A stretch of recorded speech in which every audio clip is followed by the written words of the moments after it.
ये नील का जीजा है ना, शहर के इतने अमीर खानदान का जमाई, अपनी बीवी की बर्थडे पार्टी में वेटर बन के घूम रहा है। और ले ले ले, क्या दिन आ गए तुम्हारे, शाबाश। लगता है अपनी बीवी को गिफ्ट देने के चक्कर में ओवर टाइम कर रहा है। ओ, और भाई अभी दिखाता हूँ तुम्हें असली मजा क्या होता है। ए बेटा। Yes sir. इधर आ।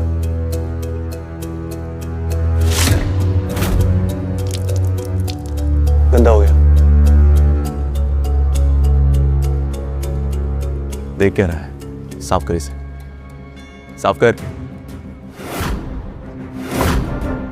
घर जमाई गौतम बिना कुछ कहे नील के जूते साफ करने लगता है। वहां खड़े सभी लोग उस पर हंसने लगते हैं और ये देखकर अवनी की नजरें शर्म से झुक जाती हैं। नील के जूते चमकने के बाद गौतम ने चुपचाप कहा, हो गया सर, गुड। शहर के सबसे अमीर खानदान की लड़की अवनी के दादाजी ने उसकी शादी एक रहस्यमय कारण से एक बेहद गरीब और फटेहाल लड़के गौतम से करवा दी थी। अवनी ने शादी तो कर ली थी, मगर ससुराल में घर जमाई बनकर रहने वाले गौतम की इज्जत घर के नौकरों से भी बदतर थी।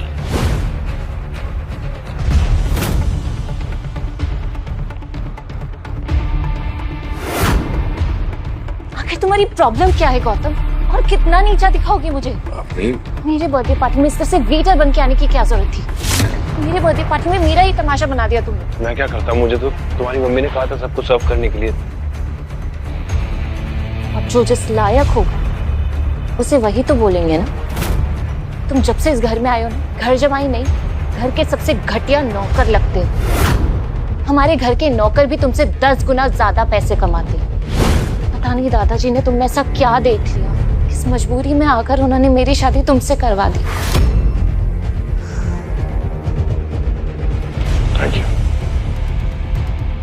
तुम प्लीज पानी पियो, प्लीज कूल डाउन।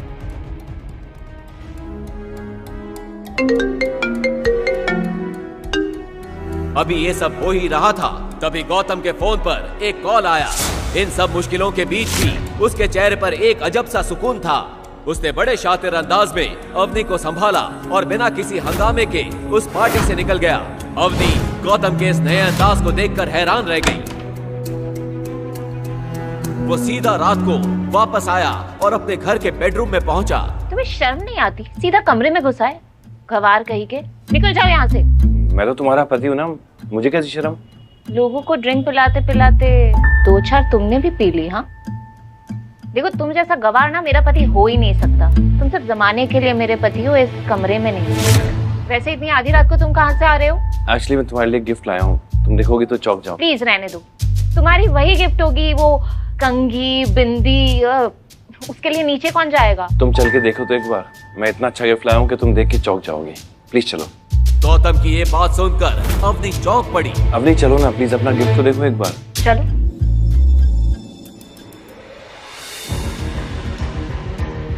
गौतम ने अवनी का हाथ थामा और उसे अपनी गिफ्ट की तरफ ले गया। जैसे ही अवनी की नजर अपने गिफ्ट पर पड़ी, उसके होश उड़ गए।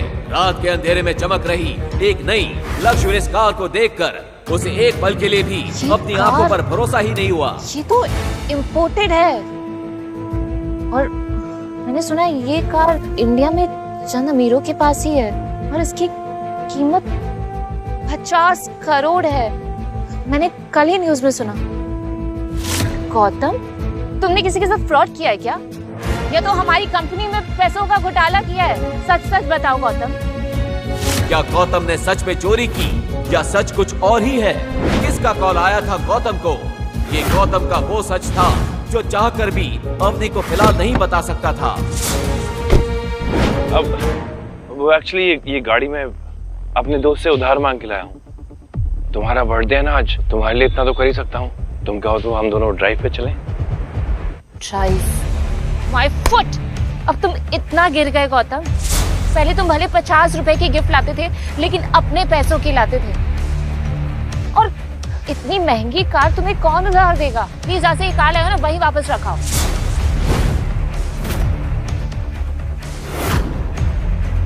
ये परफेक्ट मौका है अवनी को नीचा दिखाने का, और ये मौका मैं खुद गौतम ने लिया है।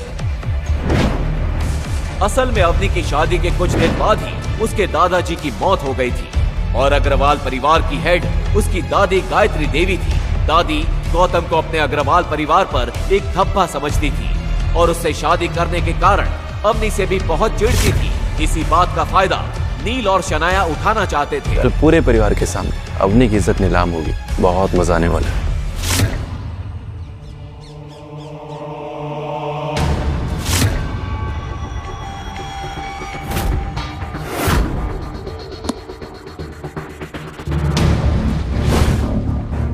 हमारे घर पुलिस। अवनी अग्रवाल कौन है? उन्हें तुरंत बुलाइए। इंस्पेक्टर के मुंह से अवनी का नाम सुनकर गायत्री देवी गुस्से से लाल हो गई। अवनी! दादी की आवाज सुनकर अवनी दौड़ी दौड़ी आई और वहाँ पुलिस को देखकर उसका दिल जोरों से धड़कने लगा। इंस्पेक्टर साहब, आप यहाँ इतनी सुबह?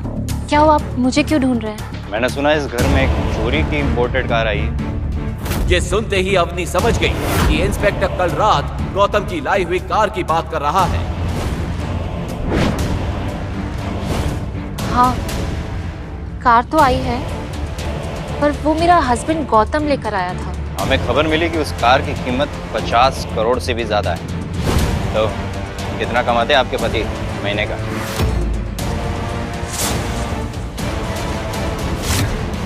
वो लुच्चा 2 कौड़ी का घर जमाई अब चोरी भी करने लगा। अग्रवाल परिवार के मुंह पे काला पोत दिया तुम दोनों पति पत्नी ने मिलकर। इंस्पेक्टर, इसका पति अनपढ़ है, कुछ करता धरता नहीं है। तो ऐसे बेरोजगार फटीचर और अनपढ़ आदमी के पास 50 करोड़ की कार कहाँ से आई? वो अपने दोस्त से उधार मांग कर लाया था। क्या कहा? उधार? ऐसा उस फटीचर का कौन सा दोस्त है जिसके पास 50 करोड़ की कार है? अगर है भी तो इतनी कीमती कार कौन किसी को उधार देता है? तो उसका नाम बताओ उस अमीरजादे का जिसने 50 करोड़ की कार उस 2 कौड़ी के आदमी को उधार दे दी। दादी की ये बात सुनकर अवनी के पैरों तले जमीन खिसक गई। वो समझ गई कि गौतम ने जरूर कोई गड़बड़ की है। आज तक अवनी ने इतना गिरा हुआ महसूस नहीं किया था। उसका नाम, उसके दोस्त का नाम मुझे नहीं पता। तो फिर चाहिए अपने पति को बुलाइए। शेरा, जाओ जाके उसको ढूंढ के लाओ।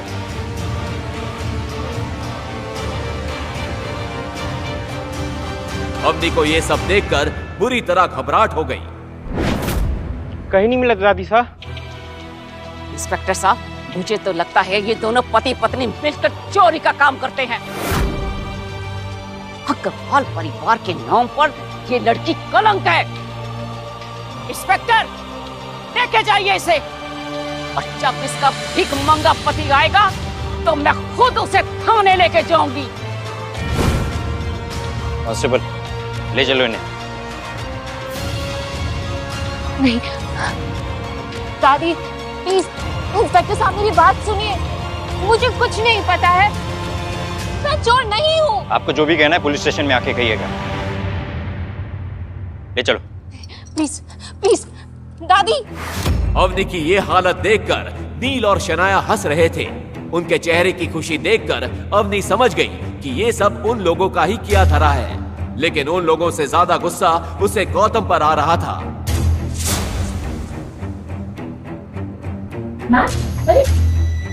दादाजी की शर्त जाए भाड़ में, इन सब जंजाल के खत्म होती ही मैं गौतम को तलाक दे दूंगी। तभी कांस्टेबल ने अपने कंप्यूटर पर कुछ ऐसा देखा जिससे उसके चेहरे का रंग उड़ गया। वो तुरंत इंस्पेक्टर के पास दौड़ा और उसके कानों में कुछ फुसफुसाया। ये सुनकर इंस्पेक्टर खुद तेज कदमों से कंप्यूटर की तरफ बढ़ा और जो उसने देखा उसके होश उड़ गए। अरे तेरी लग गए कांडे, ये तो राठौड़ राज परिवार की गाड़ी है। जल्दी से बड़े साहब को इन्फॉर्म कर। जा। अब तो तुम भगवान को याद करना शुरू कर दो। राठौड़ राज परिवार की पूरे राजस्थान में बहुत इज्जत थी। उन लोगों का नाम सुनकर अवनी के पसीने छूट गए। राठौड़ राज परिवार, और अब तक एक भी कंप्लेंट नहीं। लगता है अग्रवाल फैमिली का वक्त आ गया है। वहीं दूसरी ओर गौतम जब घर लौटा तो अवनी को ना देखकर उसे अजीब लगा। ये अवनी कहाँ चली गई? आज मुझे ऑफिस पहुंचाने के लिए भी नहीं बोला, फोन भी नहीं लग रहा है, कहाँ जा सकती है? इसी अफरा तफरी के बीच नील अपने नए अंदाज और शातिर मुस्कान के साथ वहां पहुंचा। उसकी आंखें सीधा गौतम पर टिक गईं, जैसे किसी शिकारी ने अपने निशान को पहचान लिया हो। अरे गौतम, क्या हुआ? अवनी को ढूंढ रहे, लेकिन उसे तो पुलिस पकड़ के ले गई। पुलिस? किस जुर्म में? तुमसे शादी के जुर्म में।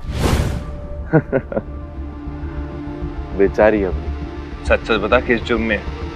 वो कल रात तुम जो कार लेकर आए थे ना, उसकी चोरी के जुर्म में। कल रात मैंने देखा कि तुम जैसे भिखारी के पास इतनी महंगी गाड़ी कैसे आ सकती है, तो मैंने तुरंत पुलिस को इन्फॉर्म किया और सुबह सुबह पुलिस आकर अवनी को पकड़कर ले गई। हरामजादे, फिर तूने अच्छा नहीं किया। जब तक तुम लोग मेरी भी इज्जत कर रहे थे मैंने कुछ नहीं कहा, लेकिन मेरी बीवी के साथ मैं ये बर्दाश्त नहीं करूंगा। तो देख अब मैं अग्रवाल फैमिली के साथ क्या करता हूं। ए चोर!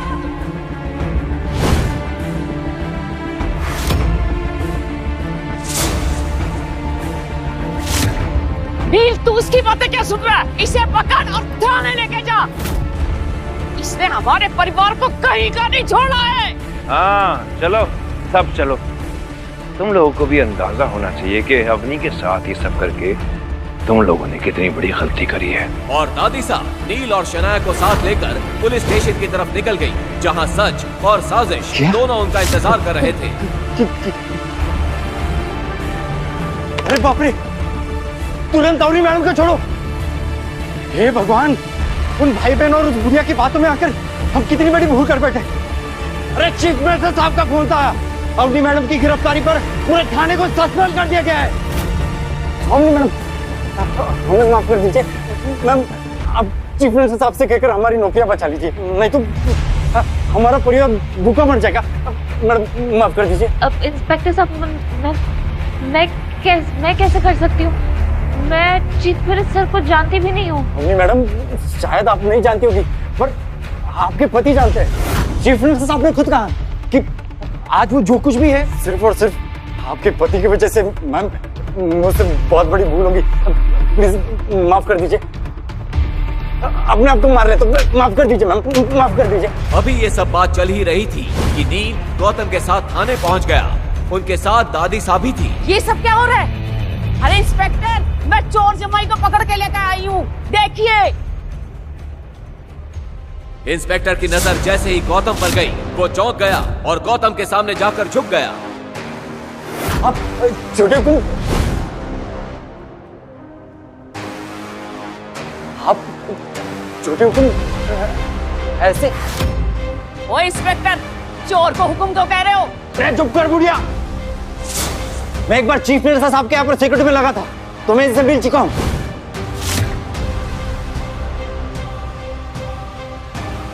फिर इंस्पेक्टर ने गौतम के बारे में जो बताया, वो सुनकर वहां खड़े सभी लोगों के होश उड़ गए। जब गौतम का असली राज खुला तो पूरा पुलिस स्टेशन का मंजर बदल गया।